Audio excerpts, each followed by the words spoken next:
When you're writing window functions in SQL, there are so many functions to choose from. Analyst Zhao here from Maven Analytics, and in this video, I'll be talking about the slight differences between the row number, rank, and dense rank functions within SQL.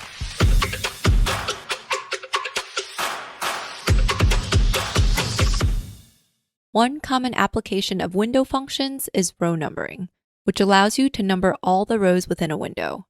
Now within this lesson, we'll be talking about 3 different ways that you can do this.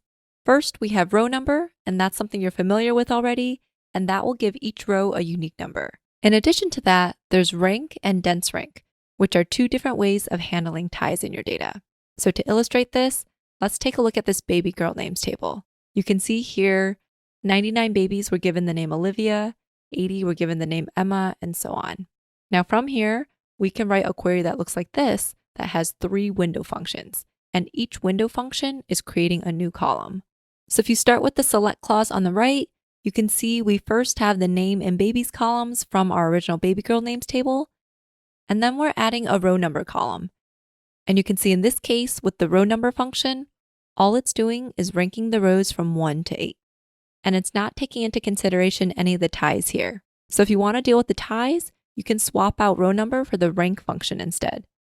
You can see here with the rank column, Emma and Charlotte are tied, so they have the same rank. And then also Isabella and Ava are tied, so they have the same rank. You'll also note in this case that the rank values still go from 1 to 8, even with the ties, because after a tie, the next number is skipped. So you can see the values go 1, 2, 2, and then it skips to 4. Now, if you don't want that number to be skipped, you can swap out the rank function with the dense rank function. And in this case, all the ties are accounted for, but we're not skipping any numbers. So in this case, you see the numbers go from 1, 2, 2, right to 3 without skipping to 4. So these are 3 different ways that you can number rows within a window. Based on what your end goal is, you can choose the one that's most appropriate for your use case. Now let's walk through these 3 functions within a demo as well. For this demo, we're going to create a new table called baby girl names. So let me just run all this code here. And then we can view the baby girl names table. And you can see we have all these girl names and then the number of babies that were given that name.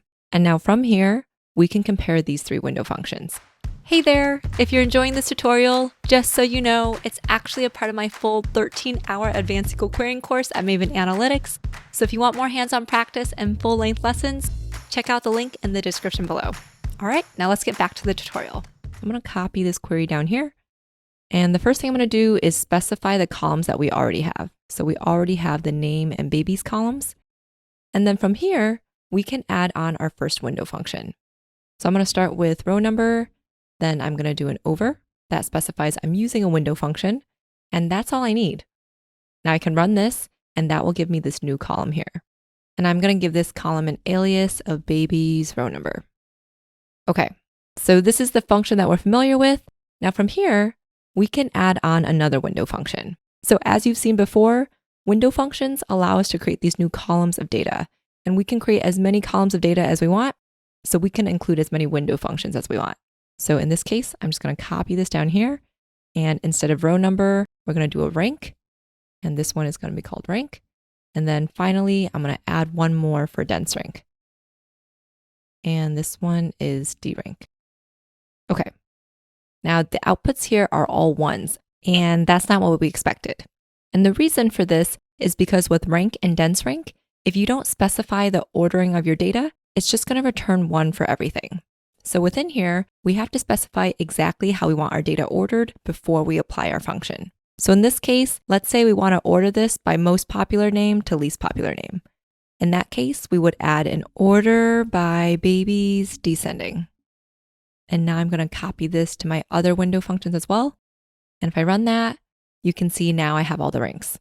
So for row number, we didn't specifically need this order by piece, but it's a best practice to be explicit and write down exactly what you want the query to do to get to your desired output.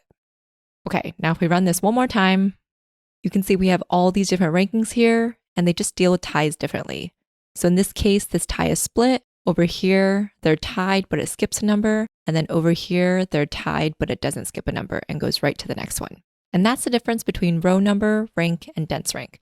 There are 3 different numbering functions that you can use when writing window functions. If you're looking for more ways to level up your SQL skills, check out our self-paced courses, guided projects, and portfolio showcase at Maven Analytics, and create your personalized learning plan for free. Thank you so much for watching, and as always, make sure to like and subscribe for more data content just like this. See you in the next one.